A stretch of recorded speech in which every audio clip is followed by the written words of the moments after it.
Le monde du Moyen-Âge est resté dans les livres d'histoire comme une période d'obscurantisme. Une période pendant laquelle la haute culture de l'Antiquité était oubliée, pendant laquelle le pape et l'empereur se faisaient la guerre, pendant laquelle les croisades s'achevaient par des échecs sanglants et au cours de laquelle les papes s'excommuniaient l'un l'autre.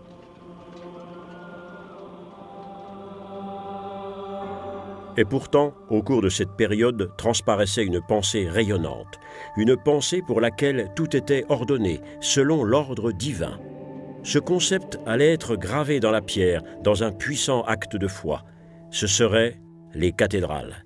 Ces magnifiques monuments devaient représenter l'ordre divin, un avant-goût de la perfection divine. L'époque tout entière se reflète dans la construction des cathédrales, sa foi, sa richesse et ses connaissances. Les architectes transformaient la vitalité et l'enthousiasme de leur temps en dentelle de pierre. Le compas était l'emblème du métier et du savoir de ces brillants esprits. Hugues Libergier était l'un d'entre eux. Sa pierre tombale dans la cathédrale de Reims atteste de la reconnaissance de ses qualités par ses contemporains. Au cours des siècles précédents, les architectes restaient anonymes, inconnus. Avec l'ère gothique, ils allaient sortir de l'ombre de l'histoire. Leur création liant la terre au ciel leur donnait une nouvelle dimension. La hardiesse de leur architecture exigeait le recours à de nouvelles techniques de construction. Précédemment, des murs épais et massifs soutenaient le poids des voûtes. Ils allaient les remplacer par un système sophistiqué d'ogives extrêmement épurées, chargé de détourner la force de poussée des voûtes vers des arcs-boutants extérieurs. Cette révolution permettait de percer les murs de fenêtres rayonnantes. Il n'existait aucune académie pour les architectes, aucun modèle théorique d'analyse des forces. L'architecture était une science purement empirique. On se transmettait les connaissances de père en fils, de maître à compagnon, ce qui permettait de mener un projet sur plusieurs générations.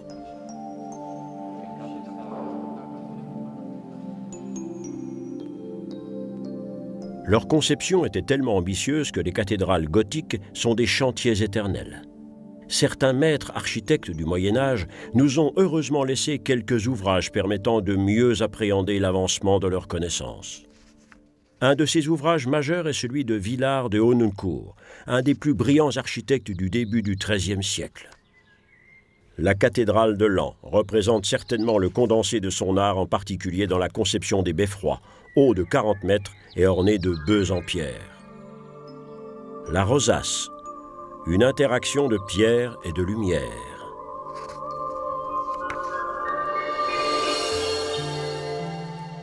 Cette légèreté de la pierre n'était possible que grâce au talent et au travail des artisans.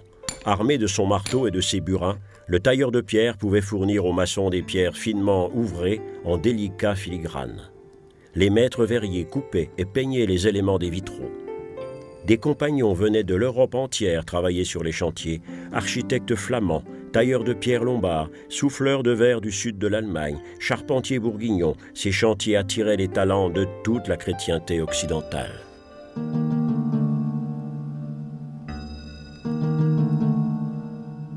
La construction des cathédrales exigeait de ses constructeurs une très grande maîtrise de leur art et l'extrême persévérance de généreux financiers.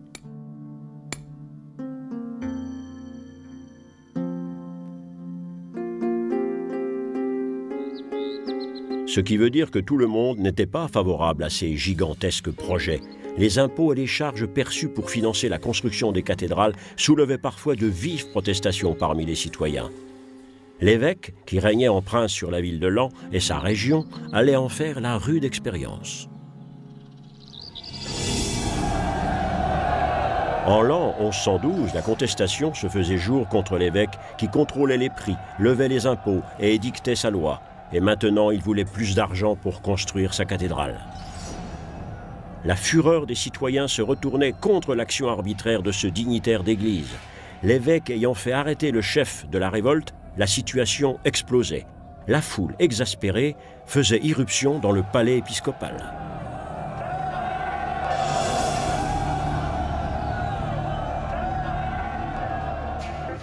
La magnificence de la cathédrale était devenue une pomme de discorde, le déclencheur d'une révolte sociale. Les évêques n'étaient souvent rien d'autre que les puissants gouverneurs du roi. L'argent leur importait plus que la prière et le spirituel n'était que trop souvent la façade de leur pouvoir temporel. Le peuple laissait éclater sa fureur. L'évêque de Laon était traîné dans la rue et battu à mort.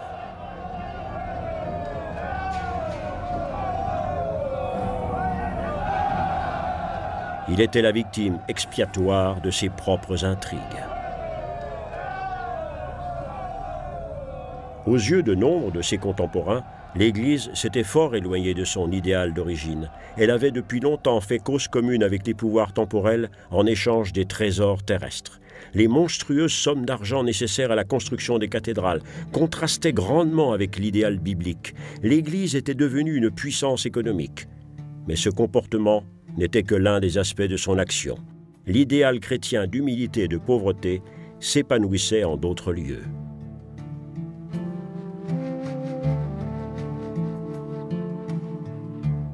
Au Moyen Âge, le plus grand monastère de l'Occident chrétien se trouvait à Cluny, au centre de la France.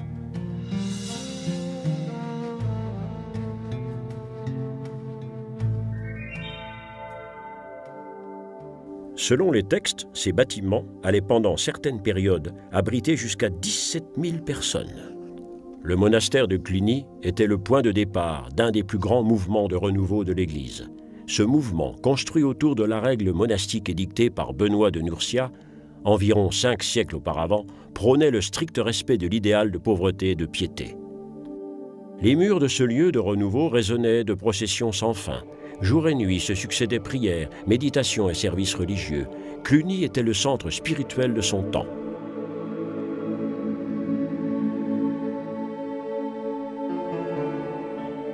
La réforme clunisienne de l'Église allait partiellement abattre les structures de pouvoir temporel fermement établies de l'Occident chrétien. Ce mouvement répondait à la demande d'une grande partie des chrétiens de refuser la mainmise du pouvoir politique sur l'Église. L'Église devait se libérer de la toute-puissance des empereurs et des rois, le bras du pouvoir séculier ayant par trop pénétré les structures ecclésiastiques. À son apogée, ce mouvement allait compter plus de 1000 monastères.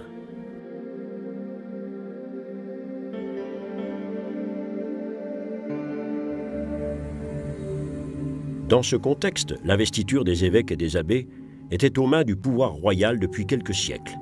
Et cette tradition donnait lieu à des excès épouvantables, les puissants installant aux postes ecclésiastiques les plus profitables leurs favoris et amis politiques. Nombre d'évêchés étaient attribués aux plus offrants, des principautés ecclésiastiques accordées selon les caprices des monarques. L'Église était le plus souvent devenue une grande roue de la fortune.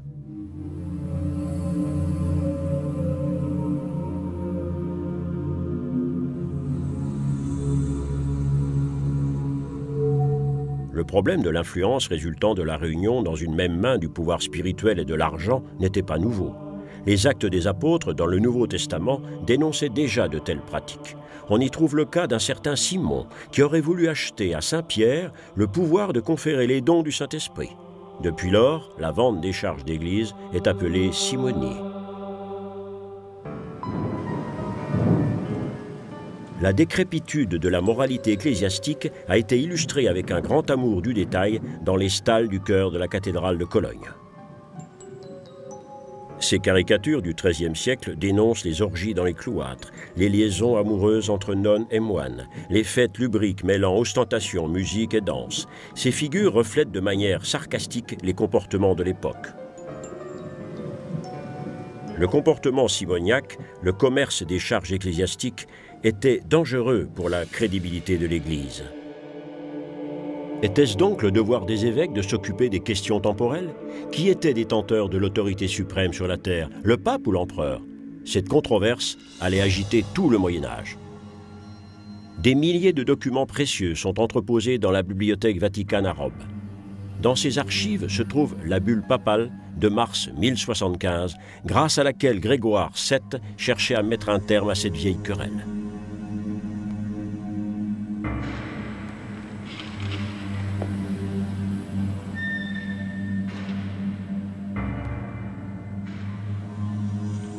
Grégoire décidait que le pape était le législateur suprême et qu'il avait aussi le droit de nommer l'empereur. L'Église romaine, écrivait le pape, n'est jamais tombée dans l'erreur et ne se trompera jamais. Et l'empereur doit donc se subordonner à elle.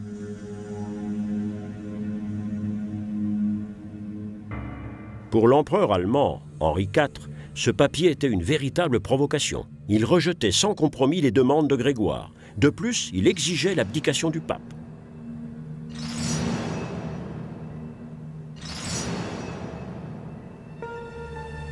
La querelle s'envenimait encore un peu plus avec la réponse du pape qui tournait au cauchemar pour l'empereur.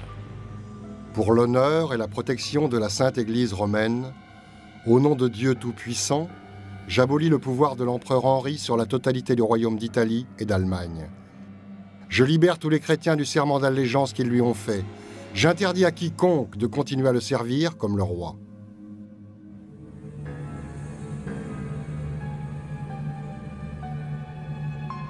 Une situation pour le moins inconfortable pour l'empereur, qui se voyait privé par le pape de sa couronne et de tous ses privilèges.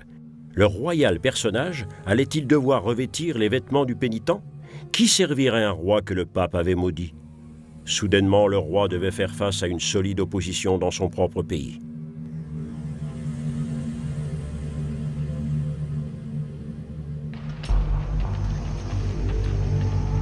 L'empereur décidait de se rendre en Italie pour régler son conflit avec le pape.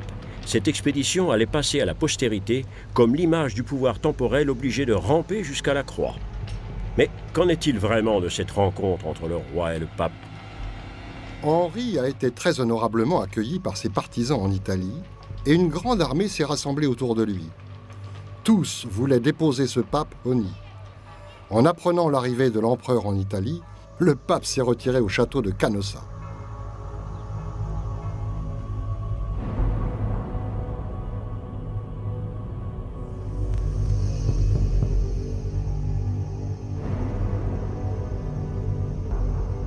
Selon la légende, Henri, vêtu d'un habit de pénitent, venait implorer le pardon du pape en janvier 1077. Dans cet équipage, Henri était censé faire repentance et reconnaître sa fidélité au christianisme. Vrai repentir ou mouvement tactique? En réalité, assiégé par les troupes de l'empereur, le pape n'avait d'autre choix que de lever l'excommunion de Henri. Le siège de l'empereur avait atteint son but. Le pape, cependant, mettait à profit l'impression laissée par cet événement pour en donner sa propre version. Le roi est arrivé avec une petite suite. Il est resté aux portes du château dans un état pitoyable, nu-pieds et dans des vêtements misérables, nous priant en larmes de lui accorder l'absolution. Avec la marche à Canossa, jamais la papauté n'avait été aussi loin dans l'affirmation de sa prééminence sur le pouvoir politique.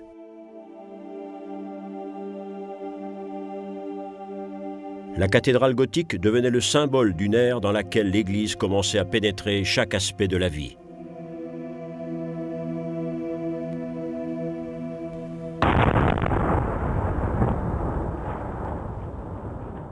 Aujourd'hui, dans les carrières de pierre de Pontoise, les explosifs et les machines font, en une journée, le travail exécuté alors par des centaines d'ouvriers. Le façonnage d'un simple bloc de pierre coûtait à cette époque plusieurs jours de travail. L'apôtre Pierre avait déjà fait la comparaison entre la construction d'un bâtiment et celle de la communauté chrétienne. Soyez comme une pierre vivante de l'édifice du Père.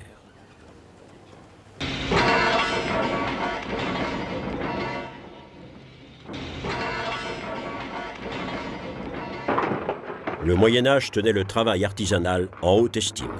Construire était à l'image de l'ordre divin, un effort commun, une glorification, une prière commune. Cet ordre divin était aussi source de signification pour toutes les choses temporelles.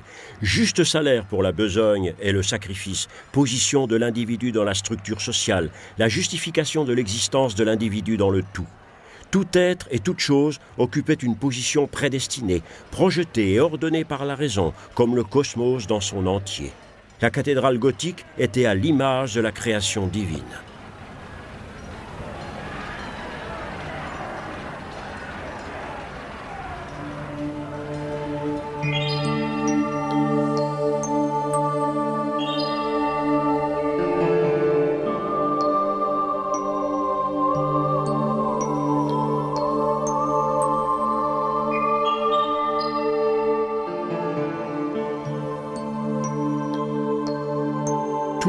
dans la cathédrale était conçu pour rappeler le divin paradis. La lumière se répandant à travers les verrières multicolores était une allusion à la lumière divine. Le sol de mosaïque et les riches décorations reflétaient toute la splendeur du royaume céleste. Les énormes dimensions inspiraient le respect et la méditation.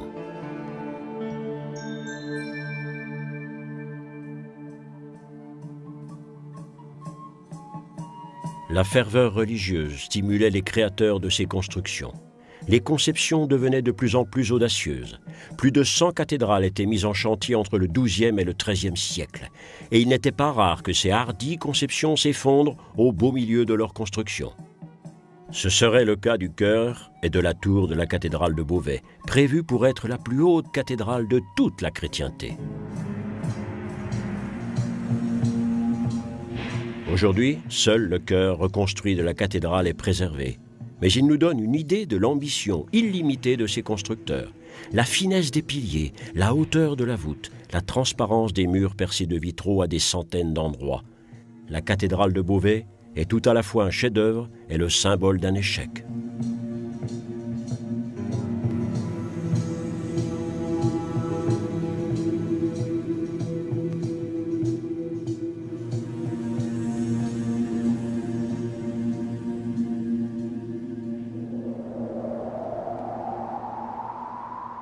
Les cathédrales gothiques sont des chantiers interminables. Encore et toujours, ces vieilles constructions nécessitent de recevoir des pierres neuves.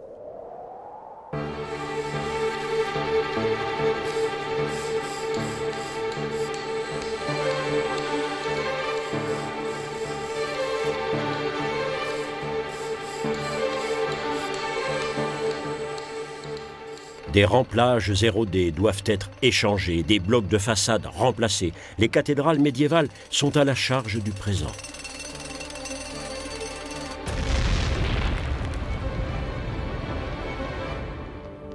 Les cathédrales du Moyen-Âge ont besoin d'un entretien constant, comme la célèbre cathédrale de Chartres, déclarée patrimoine mondial de l'humanité par l'UNESCO.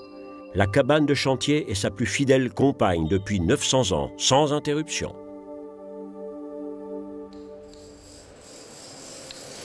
Les gens qui travaillent ici suivent une longue lignée de prédécesseurs. Des centaines de maçons, tailleurs de pierre ont fait ce même travail et des centaines continueront à le faire après eux. Ils sont les héritiers d'une idée éternelle.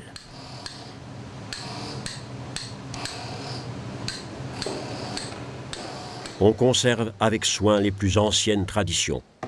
De même que le maître verrier du XIIe siècle assemblait les plus minuscules pièces de verre pour former ces gigantesques vitraux, de même en est-il aujourd'hui de son successeur.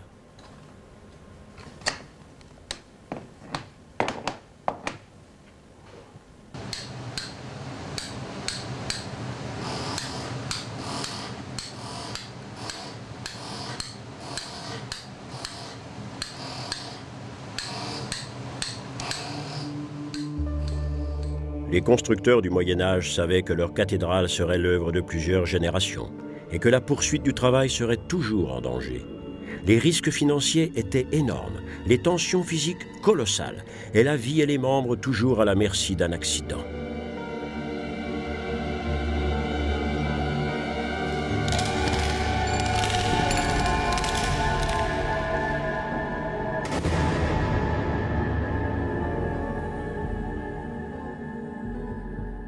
C'était la volonté de Dieu que je survive à ma chute, mais j'ai dû arrêter tout travail afin de me rétablir. La construction va devoir être interrompue quelque temps.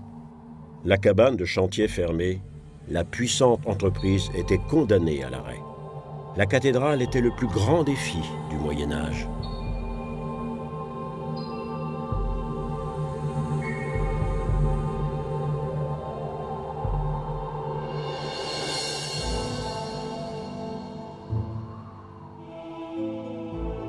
Les peuples du Moyen-Âge s'étaient dressés pour ce défi. Au cours de cette période, la confiance qu'ils plaçaient dans le message biblique et dans Jésus semblait illimitée, comme l'était leur empressement à croire au miracle divin. Une antique tradition chrétienne qui était puissamment encouragée par les membres dirigeants de l'Église médiévale. L'idée qu'une juste croyance pouvait faire des miracles a traversé tout le Moyen-Âge et continue même à survivre de nos jours.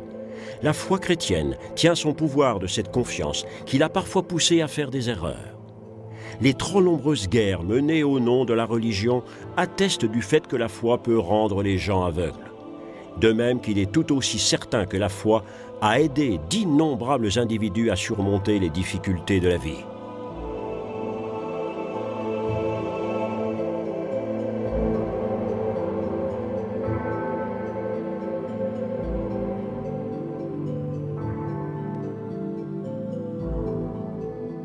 Au Moyen-Âge, la foi grandissait certes à l'ombre des cathédrales, mais elle s'épanouissait aussi sur les routes des grands pèlerinages. La tradition dit que le pèlerinage est une prière que l'on dit avec ses pieds. Il arrivait à l'époque que le voyage devienne un but en soi. Comme le disait le guide médiéval du pèlerin, « Si tu vas à Jérusalem, porte un branchage comme signe de reconnaissance. Mais si tu vas à Saint-Jacques-de-Compostelle, munis-toi d'un coquillage. » Au tournant du premier millénaire, des individus partaient sur les chemins, pendant des mois ou même pendant des années, pour la plus grande gloire de la religion. Mais au cours du haut Moyen-Âge, ces croyants isolés s'étaient mués en multitudes qui sillonnaient toute l'Europe pour remercier un saint par ferveur religieuse ou plus simplement pour fuir des conditions de vie désespérées. 3 lieux principaux attiraient les fidèles comme des aimants. Jérusalem et le Saint-Sépulcre.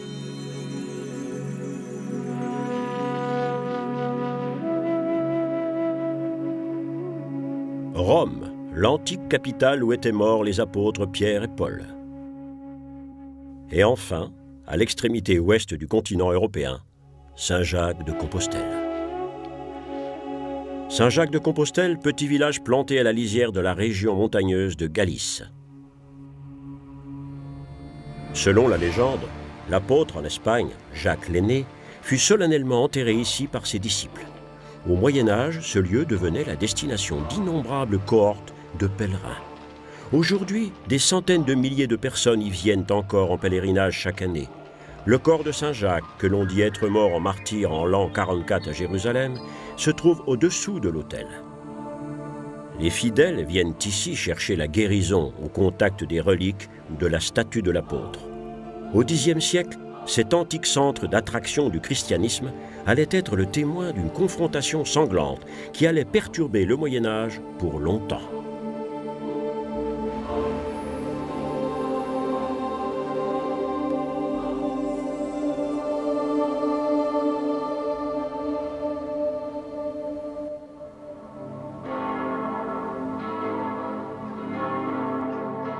En l'an 997, les cloches de Santiago se mettaient à sonner à toute volée pour avertir d'une attaque des troupes musulmanes.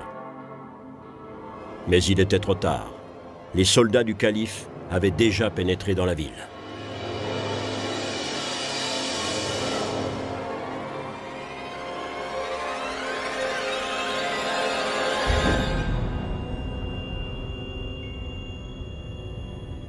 Les musulmans dominaient la plus grande partie de la péninsule ibérique depuis 3 siècles. Mais les troupes chrétiennes maintenaient toujours des bases dans les montagnes. Compostelle était l'une des dernières d'entre elles. Les Arabes chassaient les chrétiens de leurs campements. Les forces du calife détruisaient leurs quartiers. Maintenant, la bannière islamique, ornée du croissant de lune, flottait sur cet antique site chrétien, comme il le faisait déjà à Jérusalem et le ferait plus tard à Constantinople. En signe de triomphe, les troupes musulmanes volaient les cloches de la cathédrale. Des prisonniers de guerre chrétiens traînaient ce lourd butin jusqu'à Cordoue, capitale du royaume du calife, à 1000 km plus au sud. Là, les cloches étaient utilisées comme lampes à pétrole pour illuminer la grande mosquée. 2 siècles plus tard, après que les chrétiens eurent reconquis Cordoue, des prisonniers de guerre musulmans allaient rapporter les cloches volées à Compostelle.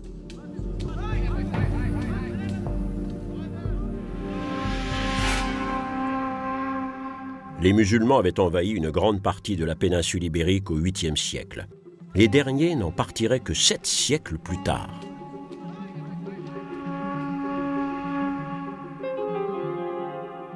Les cavaliers arabes, ayant apporté l'islam en Espagne, ils construisaient une grande mosquée à Cordoue, devenue leur capitale. Les traditions chrétiennes et arabes allaient se côtoyer et inévitablement se mélanger. Les Arabes étaient à l'origine de nouvelles impulsions culturelles et l'Espagne devenait très vite un centre de connaissances. Les bibliothèques se remplissaient d'ouvrages médicaux, mathématiques et astronomiques, mais aussi d'antiques écrits philosophiques que l'on croyait perdus.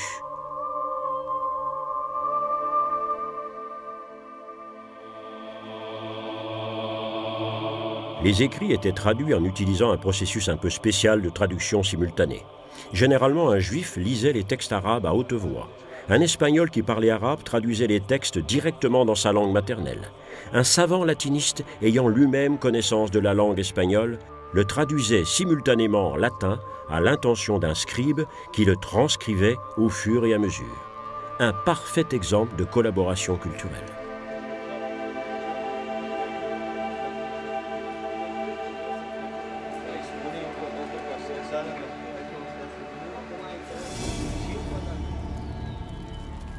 Lorsque les rois catholiques commençaient la reconquête de l'Espagne au IXe siècle, ils provoquaient un véritable désastre culturel. Les bibliothèques étaient brûlées. Des documents uniques et des trésors inestimables de connaissances disparaissaient. La croix chassait le croissant de lune du continent européen en même temps que la fructueuse collaboration entre les cultures s'envolait dans les flammes et la fumée.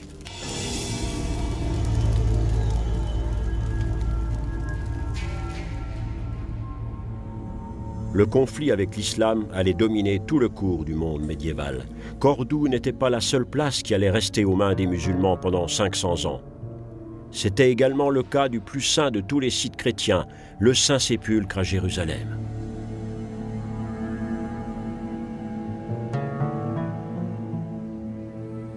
C'est à Jérusalem, la ville sainte, que l'histoire de la chrétienté avait commencé. C'est là que Jésus est mort pour délivrer son message d'essence divine. Mais depuis le 7e siècle, les mosquées dominaient la silhouette de la ville. L'appel du muezzin avait remplacé la prière chrétienne.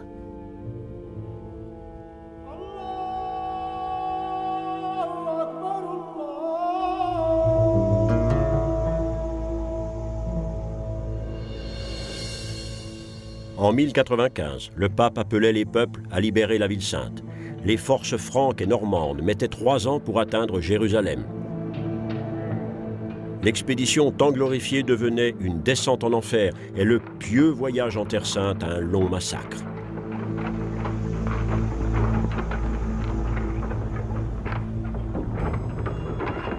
Le siège de la ville par les forces chrétiennes durait 6 semaines. Dans la nuit du 14 juillet 1099, Jérusalem tombait finalement aux mains des croisés. Un témoin oculaire nous a laissé son témoignage sur cet énorme carnage. Peu après notre intrusion, tous les défenseurs se sont enfuis des murs vers la ville et nos gens les ont poursuivis, les chassant devant eux, les tuant et les taillant en pièces avec leurs épées jusqu'au temple de Salomon.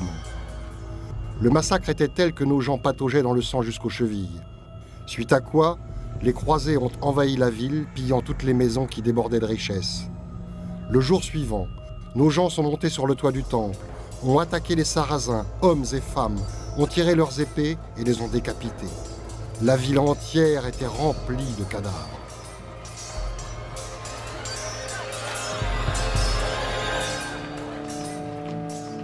Les Sarrasins survivants traînaient alors les cadavres de leurs compatriotes assassinés hors de la ville et en faisaient des tas hauts comme des maisons pour les incinérer.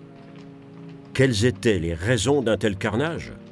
Pourquoi le pape avait-il lancé au monde cette idée de croisade?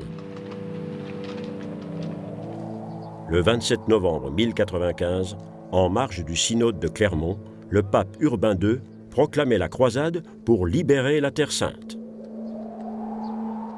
Armez-vous de la ferveur divine, armez-vous et soyez les fils du Tout-Puissant. Il est préférable de mourir au combat que de voir souffrir notre peuple et les saints. Et si un homme doit tomber, il peut être sûr qu'on lui accordera le pardon de ses péchés et le fruit de la vie éternelle. Le pape promettait aussi une récompense terrestre. La population avait en grande partie manquaient les fruits du développement économique de l'époque, et beaucoup espéraient bien faire fortune lors de ce pèlerinage armé à Jérusalem. La fatidique proclamation du pape se répandait d'abord en France « Dieu le veut ».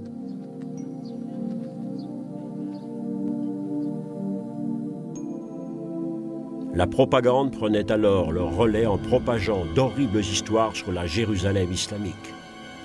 Ils circoncisent tous les chrétiens et versent le sang de la circoncision sur l'autel et dans les fonts baptismaux.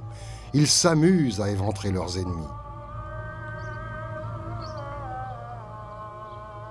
Ces rapports démagogiques n'avaient absolument rien à voir avec la réalité des événements en Jérusalem. À la fin du premier millénaire, comme c'est toujours le cas aujourd'hui, la Palestine se trouvait au confluent des trois religions monothéistes, l'islam, le judaïsme et le christianisme.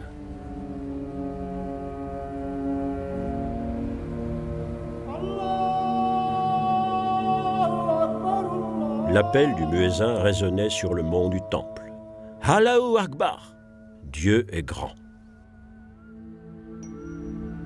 Cet appel ne troublait aucunement ni les marchands juifs, ni les processions de chrétiens qui déambulaient dans les rues.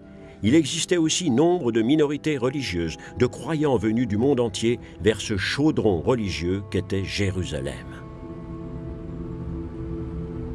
La conquête arabe de Jérusalem au 7e siècle n'avait eu aucune conséquence significative pour les gens professant une autre foi. Ils n'avaient pas été chassés, n'avaient pas été obligés de se convertir à l'islam. Ils devaient acquitter des impôts spécifiques aux juifs et aux chrétiens, mais les musulmans ne les empêchaient pas de pratiquer leur religion. La tolérance régnait sur la Jérusalem arabe.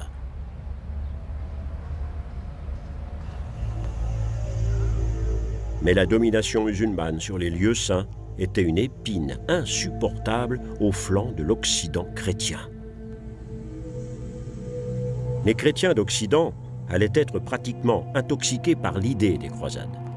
Avant même que les troupes de la première croisade ne fussent arrivées à Jérusalem, on préparait déjà la deuxième. Elle resterait dans l'histoire comme la croisade des pauvres. Plus tard, même des enfants allaient être recrutés pour ce terrible voyage. L'euphorie religieuse était à son comble. Ce fol enthousiasme aboutissait souvent au pire des chaos. En arrivant à Cologne, la croisade des pauvres avait épuisé toutes ses provisions. Comme cela avait été le cas à Trèves et à Mayence, on réclamait aux Juifs de la ville de financer les rations. Comme ils étaient peu enclins à obéir, ils étaient sommairement lynchés. Seuls quelques-uns réchappaient de cette chasse aux sorcières à la chrétienne en se cachant dans leurs maisons. Pendant des siècles, les Juifs avaient vécu en paix au cœur de l'Empire romain chrétien. Il y avait des quartiers juifs, des rues juives, des cimetières juifs. Les Juifs étaient la seule minorité tolérée dans le monde chrétien.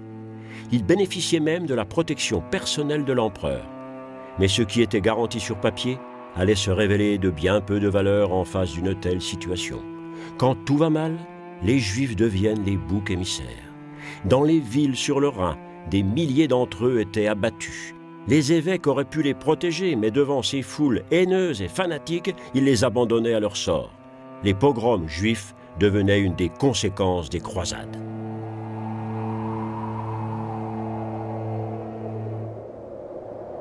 La religion jouait un rôle central dans l'état de guerre permanent qu'était le Moyen-Âge. Les croisades contre les ennemis extérieurs se doublaient de luttes contre les fauteurs de troubles à l'intérieur même de l'Église. Au sud de la France, les Cathares étaient contraints de se réfugier dans des forteresses pour tenter d'échapper à de sanglantes persécutions religieuses. Les formidables citadelles de Carcassonne, Quéribus ou Montségur ne serviraient à rien contre cette intolérance religieuse. Les Cathares étaient incapables de se sauver devant la barbarie des forces papistes qui détruisaient les infidèles jusqu'au dernier. De quel crime étaient-ils donc coupables ? Dans le Nouveau Testament, les Cathares se référaient de préférence à l'Évangile selon saint Jean et au livre des Révélations. Ils pratiquaient la pauvreté et la vie ascétique des apôtres. Ils abominaient toutes les choses de la chair et croyaient que Jésus était un ange. Les Cathares, les purs, voulaient être une église des pauvres. Leur vie quotidienne était marquée par des travaux d'artisanat.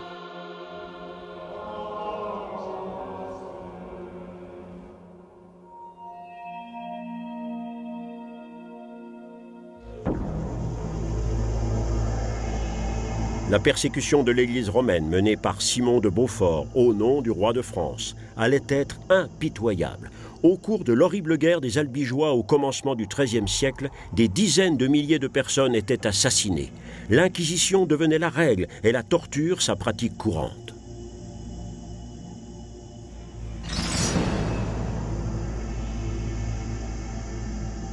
Des interrogatoires inhumains avaient lieu dans cette tour de la forteresse de Carcassonne. Les inquisiteurs forçaient les confessions et les aveux du catharisme valaient condamnation à être brûlés vifs. Les victimes étaient enchaînées pendant des jours dans des conditions épouvantables jusqu'à l'agonie pour qu'à la fin, elles révèlent les noms de leurs congénères. Toutes ces atrocités étaient bien sûr commises au nom de la croix.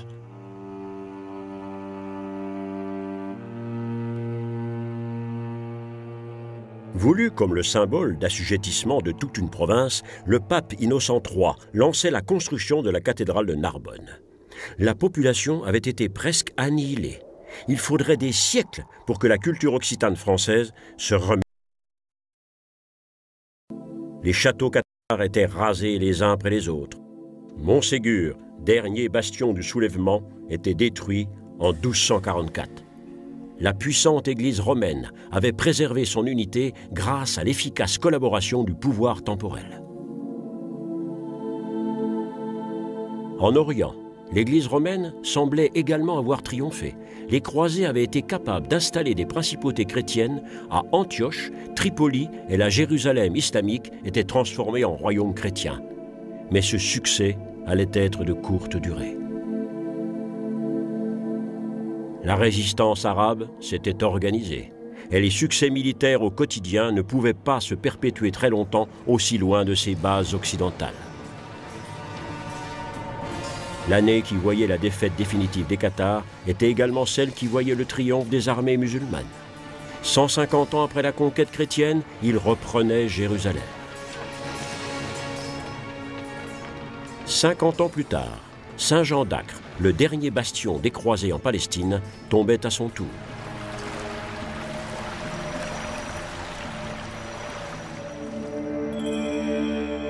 Le rêve d'un retour de la Terre Sainte sous autorité de l'Église valait-il tous ces morts et ces sacrifices?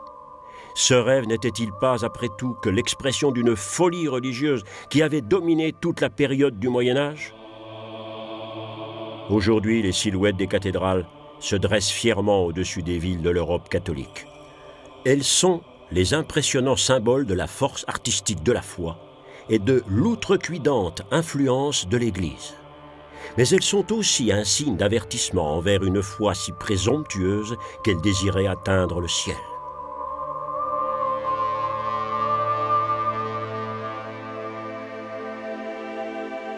La cathédrale de Beauvais est à elle seule la métaphore de l'immodération, celle d'un bâtiment ecclésiastique qui voulait transgresser les lois de la pesanteur. Tel était le projet démesuré de ses auteurs, une splendide cathédrale dont la tour de 150 mètres aurait fait de ce bâtiment le plus haut du monde médiéval chrétien.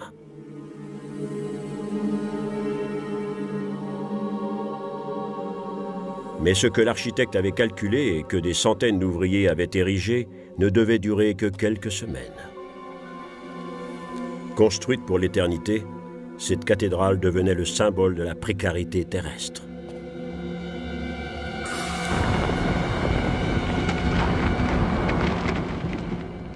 Aujourd'hui, la cathédrale ressemble à un corps tronqué.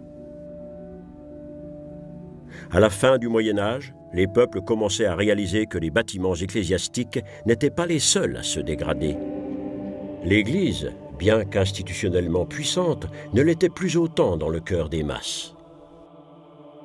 François d'Assise, l'homme qui vivait en mendiant, allait montrer le chemin d'une nouvelle foi. Son enseignement, tout d'humilité et de pauvreté chrétienne, était une opportunité énorme, mais aussi explosive, qui allait donner une nouvelle impulsion au christianisme. La construction des grandes cathédrales était-elle une utopie? Le symbole d'une croyance détournée de ses idéaux primitifs, poussée jusqu'à l'extrême d'une dangereuse ferveur religieuse? Les peuples et l'Église du Moyen-Âge semblait s'être éloigné de plus en plus des valeurs profondes du christianisme. Les calculs politiques et les intérêts de pouvoir avaient recouvert le message chrétien. Mais ce message n'était-il pas aussi la source de cette énergie colossale, de cette foi capable aussi bien de changer les choses que de les représenter en construisant ces puissants symboles qu'étaient les cathédrales? Les symboles mystérieux d'une recherche infinie de la vérité qui dure depuis plus de 2 millénaires.